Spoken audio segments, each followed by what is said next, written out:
Te souviens-tu de ce moment stressant lorsque tu étais enfant? Quand tu étais dans ton lit, le soir dans le noir, prisonnier de 4 murs qui t'éloignaient de tes parents. Tu étais livré à toi-même, complètement seul, avec l'unique objectif qu'était le sommeil.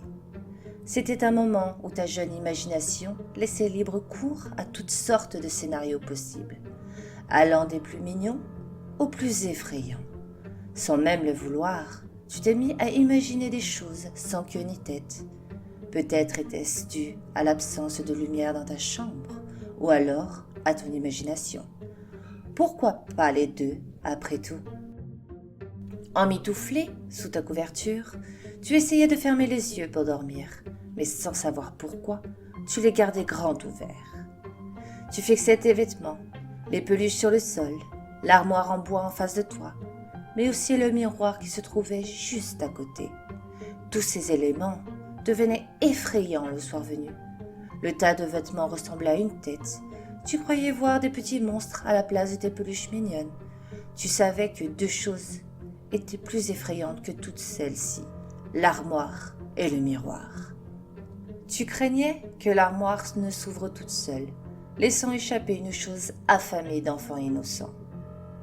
Pour ce qui est du miroir, tu redoutais d'y voir un monstre dans le reflet. En fait, ce grand miroir vertical était tenu par des barres en bois sombre, et du fait de sa taille imposante pour un petit être tel que toi, il t'était possible de voir ce qui se trouvait sous ton lit. Des jouets divers y subsistaient, et tu savais que rien ni personne ne pouvait s'y trouver. Pourtant le doute était présent dans ton cœur, sans aucune raison, certes, mais il était tout de même présent. Tu serrais ta couverture en prenant soin de ne pas détourner le regard de celle-ci. Tu préférais regarder tes doigts qui la tenaient plutôt que l'armoire et le miroir. Au final, c'était plutôt compréhensible au vu de ton imagination morbide. Le sommeil devait rester ton objectif principal.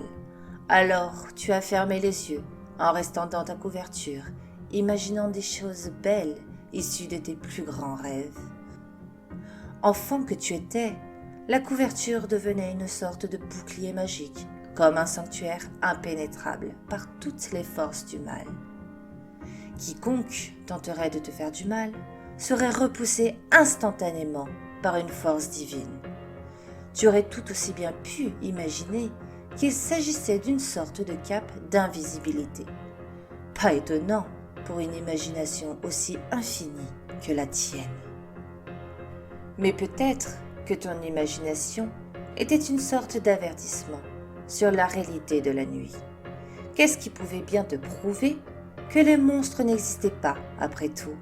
Rien.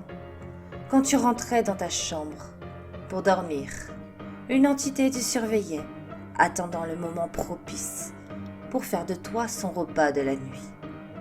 Insouciant, tu te cachais dans ta couverture, tandis que celle-ci t'observait. De ses yeux affamés, elle continuait de te fixer profondément, ce qui t'amenait à ressentir un sentiment de gêne et de malaise.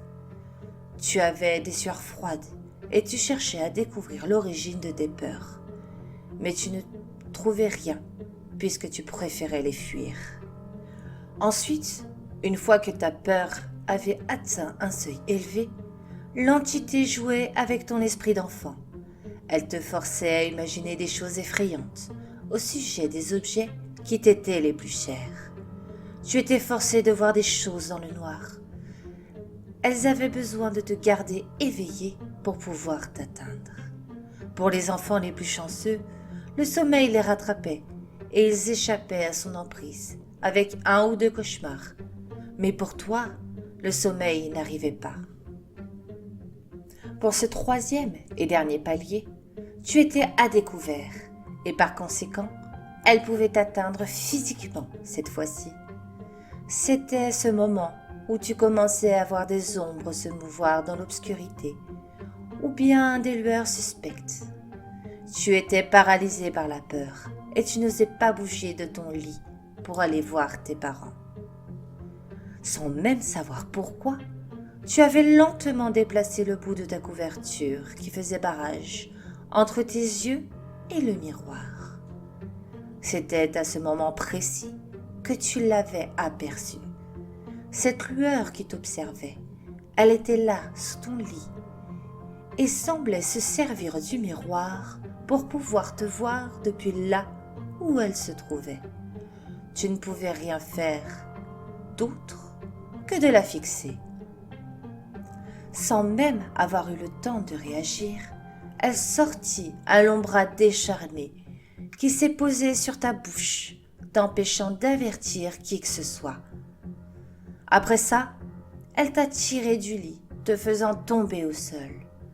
Tu n'as pu que constater son sourire carnassier, juste avant qu'elle ne te tire vers elle sous ton lit, la bouche ouverte et le regard fou. Au petit matin, il ne restait alors que des lambeaux de chair et des taches de sang dans ta chambre.